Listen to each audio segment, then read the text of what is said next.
आज का motivational video है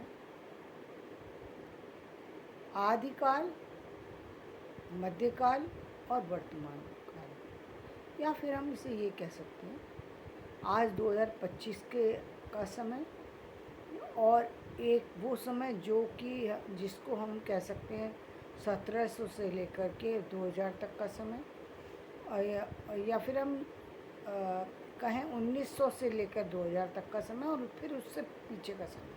तीन समय में हम तीसरे समय को हम 700 से लेकर के और 2000 तक के समय में हम जोड़ लेते हैं। और हम यदि इन तीनों समय को मिलाने की कोशिश करें तो एक बहुत बड़ा अंतर निकल कर के सामने आता है। वो बहुत बड़ा अंतर क्या है? पहली बात, व्यक्ति की सोच में परिवर्तन हुआ, व्यक्ति के एजुकेशन में फ़र्क आया, व्यक्ति के व्यवहार में भी फ़र्क आया। और ये फ़र्क कैसे समझ में आता है? जैसे हम कहते हैं कि 2000 से पहले का समय या 1900 से पहले का समय। 1900 से पहले का समय कैसा था?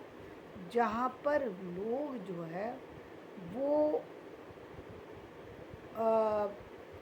पूरी तरह कृषि पर निर्भर थे। सामाजिक स्थितियाँ जो है वो एक तरीके से बिल्कुल ही दो भागों में बटी हुई थी, जिसमें एक में हम कहें कि उच्च वर्ग आता था और एक में निम्न वर्ग। यहाँ उच्च वर्ग जातिगत उच्च वर्ग की भी बात हो सकती है और आर्थिक उच्च वर्ग की भी बात हो सकती है। दूसरे जातिगत नीचा वर्ग और आर्थिक नीचा वर्ग, ये दो ही वर्ग थे जहाँ पर पूरा समाज बटा हुआ था। और ये दोनों वर्ग जुड़े कहाँ से थे? एक वर्ग जुड़ा था, इसमें उच्च वर्ग में एक वर्ग जुड़ा था जहाँ जाति का कहें तो वो तो जाति का तो सभी जानते हैं कि जिस कुल में व्यक्ति जन्म लेता है उस कुल को लेकर के चल रहा है, तो वो तो जातिगत हो गया, जिसके कारण से उसके मन में कहीं ना कहीं दूसरे लोगों को लेकर एक अलग तरह की भावना थी। वो उनको एक अलग दृष्टि से देखता था। उसके व्यवहार में, विचार में एक बहुत बड़ा अंतर था। यदि आर्थिक स्थितियाँ भी अच्छी हैं और वो कुलीन भी है व्यक्ति, तो फिर उसमें जो है कहीं ना कहीं जो कहेंगे अहंकार बहुत ज़्यादा होता था।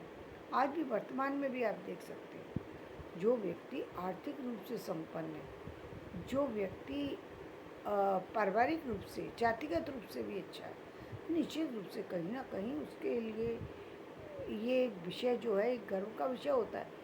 लेकिन इस विषय के कारण से वो लोगों को ज़्यादा कुचलता नहीं है, आज दबाता नहीं है ज़्यादा। क्यों नहीं दबाता और कुचलता है, उसका एक अलग कारण है, वो मैं अभी बाद में बताऊंगी। लेकिन पहले हम उन स्थितियों की बात कर रहे हैं। तो वो एक ऐसा समय था जहाँ पर व्यक्ति जाति से कुलीन है और आर्थिक स्थितियों में कुलीन है। आर्थिक स्थिति में कुलीन व्यक्ति दो तरह के होते थे। एक तो राजा ही होते थे, क्षत्रिय होते थे, जो राजा होते थे।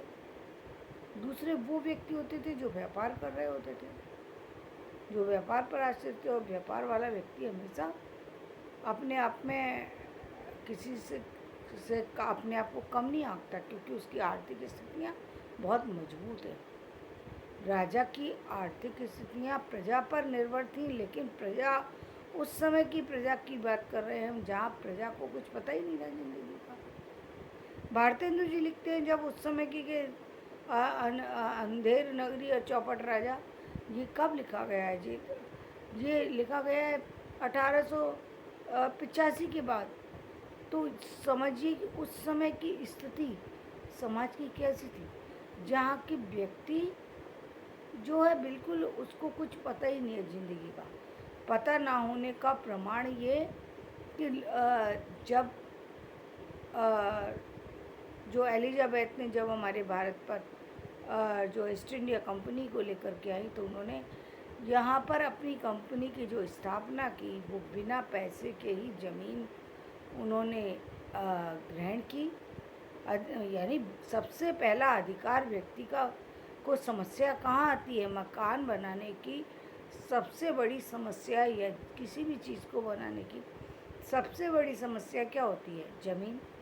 यदि किसी व्यक्ति को भूमि मिल जाए या ज़मीन जिसको हम कहते हैं वो मिल जाए तो वो व्यक्ति आसानी से उसके ऊपर कभी ना कभी किसी न किसी तरीके से अपना मकान बना सकता है और उसको पता है ये जगह मेरी हो गई, अब मैं इस पर बना लूँगा तो कोई मुझे यहाँ से हटाएगा नहीं। तो ये एक बहुत बड़ी बात होती है जहाँ व्यक्ति अपने आप में कहीं ना कहीं सुकून महसूस करता है, जिसके जो कि बहुत दुर्लभ चीज़ है। यानी व्यक्ति को ज़मीन पैसों से खरीदनी पड़ती है, स्टार्टिंग पैसे से ही होती है और वो